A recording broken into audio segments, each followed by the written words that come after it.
भाजपा ने सीएम नीतीश को बर्बाद कर दिया। सीएम नीतीश अब देंगे इस्तीफा।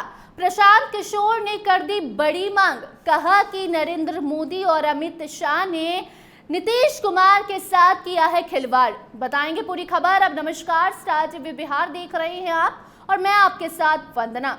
देखिए, विधानसभा चुनाव में कुछ महीने बाकी रह गए हैं और उसके पहले नीतीश कुमार को लेकर तरह तरह के सवाल उठ रहे हैं। इसी बीच अब प्रशांत किशोर की एंट्री होती है और प्रशांत किशोर कहते हैं कि सीएम नीतीश को अब अपना हेल्थ बुलेटिन जारी करना होगा।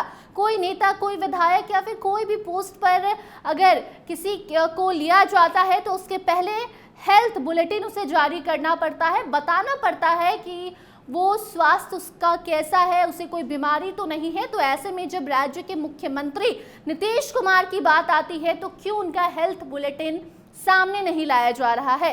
इसके साथ साथ प्रशांत किशोर ने भाजपा पर कई गंभीर आरोप लगाए हैं और कहा है कि नरेंद्र मोदी नीतीश कुमार का करियर खत्म करने की कोशिश कर रहे हैं। वो भी ये जानते हैं कि नीतीश कुमार बीमार हैं, बावजूद इसके सीएम नीतीश को मुख्यमंत्री जैसा पद दिया जा रहा है और कहा जा रहा है कि आने वाले चुनाव में भी आप मुख्यमंत्री बनेंगे चुनाव जीतने के बाद।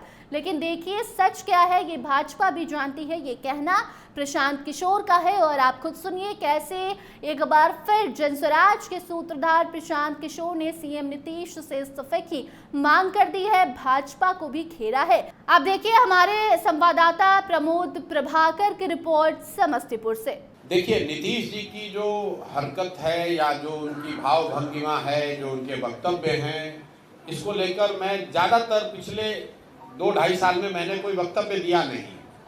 सबसे पहले नीतीश जी के स्वास्थ्य को लेकर टीका टिप्पणी उन्हीं के सहयोगी भाजपा के सुशील कुमार मोदी जी ने शुरू की। नवंबर 2023 में पहली बार सुशील मोदी जी ने कहा कि लगता है कि नीतीश जी गंभीर मानसिक रोग से पीड़ित हैं। उसके बाद से बिहार के करीब करीब सभी नेताओं ने उनके स्वास्थ्य पर टीका टिप्पणी की है।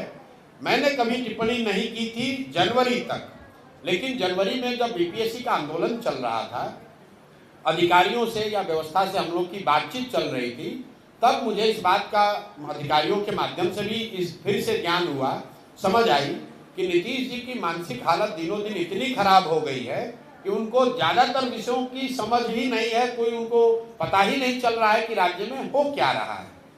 तब मैंने ये कहा है कि बिहार में अगर कोई सिपाही भी नियुक्त होता है तो उसका मेडिकल जांच होता है। कोई भी नौकरी, अगर आप पत्रकार हैं, अगर आप मानसिक तौर पर स्वस्थ नहीं है तो आपको पत्रकारिता की अनुमति नहीं दी जाएगी। ऐसा कैसे है कि 13 करोड़ लोगों के राज्य के मुख्यमंत्री, उनके मानसिक स्वास्थ्य की स्थिति को लेकर रोज चर्चा टिप्पणी हो रही है और सरकार की ओर से कोई वक्तव्य नहीं है। सरकार ने उसका कोई संज्ञान नहीं लिया।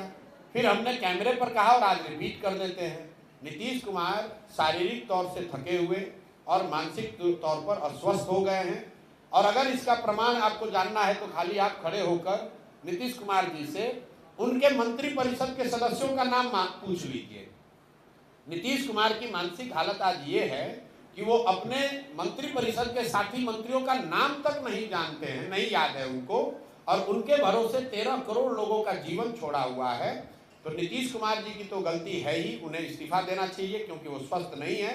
लेकिन उससे भी बड़ा दोष उनके सहयोगी दल भाजपा का है, क्योंकि ये नहीं संभव है कि देश के प्रधानमंत्री और गृह मंत्री को ये पता नहीं है कि मुख्यमंत्री नीतीश कुमार की मानसिक हालत या उनकी स्वास्थ्य की स्थिति क्या है। बावजूद इसके वो लोग नीतीश कुमार को सामने खड़ा करके राजनीतिक रोटी सेक रहे हैं। इसलिए मुझे लगता है कि इसके लिए भाजपा भी बराबर की गुनाहगार है, जो ये समझती है कि बिहार की जनता को मूर्ख बनाकर किसी तरह वोट ले लो और अगर कहीं जीत मिल गई तो नीतीश को हटाकर अपना भाजपा का मुख्यमंत्री बना लो। ये उनकी रणनीति है। इसलिए मुझे लगता है कि नीतीश जी तो बीमार है ही, लेकिन उस बीमार व्यक्ति को जनता के ऊपर थोप के रखना, मुख्यमंत्री बनाए रखना, इसका ये जो गुनाह है ये भाजपा कर रही है और भाजपा के लोगों को इसका जवाब देना चाहिए।